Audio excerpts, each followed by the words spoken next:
Now, we just got done reviewing a movie that came out to theaters called VOD. Now we're going to get ready to transition into our second movie.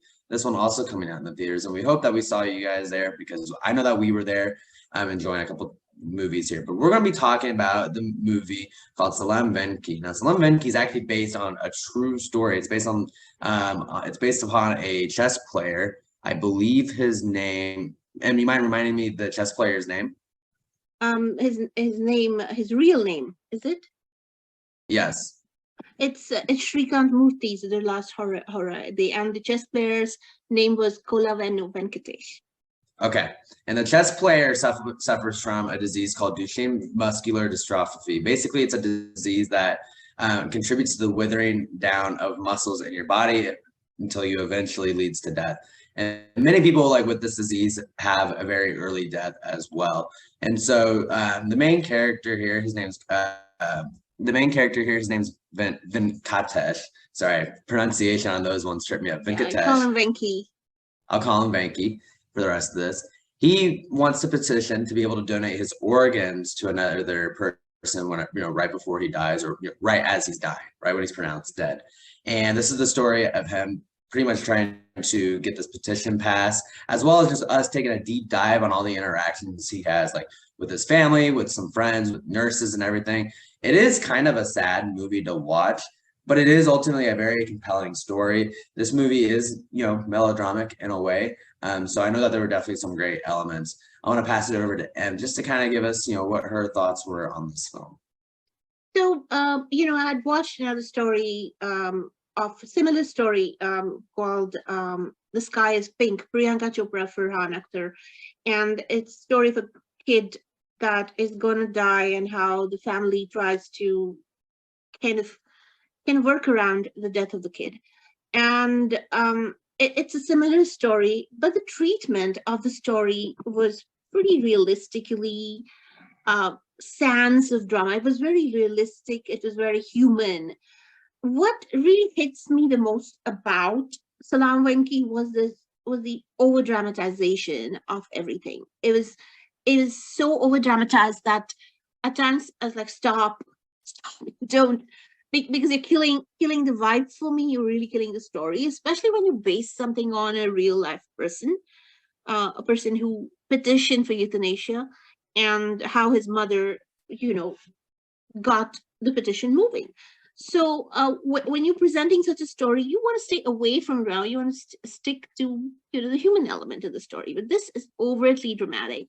Now here, Venky in this movie is a happy Bollywood-loving chess-playing gangster, and every time anybody has a conversation with him, he replies with Bollywood dialogues. He has a great relationship with his doctor, who is played by Rajiv Khandelwal, by the way, guys, and he's a nurse and a sister, and he also has a sweetheart who is blind, by the way, and then he has a spiritual guide as well. So he has this entire community of people around him that are his community, are his tribe.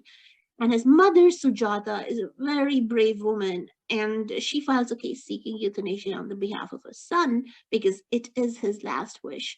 And then the lawyer walks in and takes on the case, knowing that he would most likely lose. And then there is another lawyer, Priyamani. She's an actress on the opposing end, and Ahana Kumra is a journalist helping the cause. Judge is Prakash Raj, as usual. And then Aneet Padda plays Venky's blind sweetheart, and Riddhi is his estranged sister. So the interaction between mother and son is very highly dramatized, very, very highly dramatized. And having to act with an actress like Kajol, who plays the mother, I guess Vishal Jaitwa, who plays Venky, I thought it was a tall order because Kajol is such a fluid actress. She's so organic when she's on screen. It's as if the camera loves her. And for Vishal Jaitwa to stand his own, I thought that was a great accomplishment because I've seen him in another movie. I think this is his second movie or something. But yes, Vishal Jaitwa did stand his own. I think on the whole, it was a big tearjerker. It's a movie that, of course, Michael, there's nobody in the theater Right. except us. Again, to watch such a movie, you really need to be prepared to cry a lot. It's com- complete tearjerker. It's highly dramatized. The director of the movie is a Revati, who was a big actress, South Indian actress, as well. But she's directed several movies. And as I said before, if I compare this to The Sky is Pink, which was the Priyanka Chopra movie, where this kid has to 18-year-old kid has pulmonary fibrosis, and she's terminally ill, and her family be had to be prepared for it and deal with it. That story was told more poignantly, more realistically, and this is like a melodramatic musical. So the treatment of the stories is different. In any case, if you like mellow musicals, this is the one for you. Even though it's based on a real life story, you will feel the drama.